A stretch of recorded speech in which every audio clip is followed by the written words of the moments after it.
Zvigananda zvakamboriwa naGeneral in his speech aiwa paThe Heroes Acre panguva ino itiona kuti vana vekinojivhayo voya panapo vachiti aiwa zvako izvi zvekuti tiri zvigananda panguva ino yatizvitire tichiona aiwa achiuya panapa achisplasha mari pamwe chete aiwa nemotokari kune maMPs panapa achivabhuraipa kuti aiwa vakomana ngavarambe vachipusha for the extension aiwa yetemu yemutungamiri wenyika. Saka pana mashoko vanhu pavauya vachibvunza vakati maMPs aya achadzokera kumashure here pakusapota 2030 agenda road go subscribe or like on the bell tipinde pano paendeism ai yamukona kudonde kwachinzi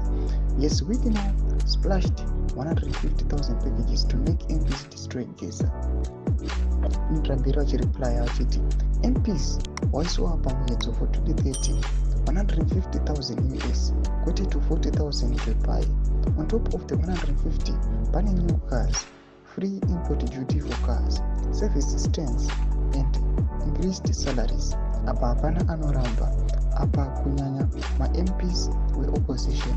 Apa 2030 iya yazopasa Geza achasara ari ega adzijivhayo ari kumhanya uri kusaidi achidira bhegi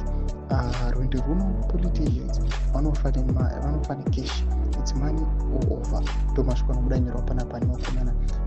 ayamukona anorifodiwa panapa tiromasvika chiti aiwa this point in time wekitochivhayo aiwa oya achisponsa vakomana especially vari muparliament vari kuopposition kuti aiwa vakomana ava vasalenzwe mavoices avo nekuda kwemari yavari kuona vachidirirwa nevakomana nawekinojivhayo vachinzi aiwa they must keep on pushing for the extension yetemu yemutungamiri wenyika yezimbabwe. Napa tikuona kuti aiwa these rewards nemafavors ari kupiwa ita semari mota mastands pamwe chete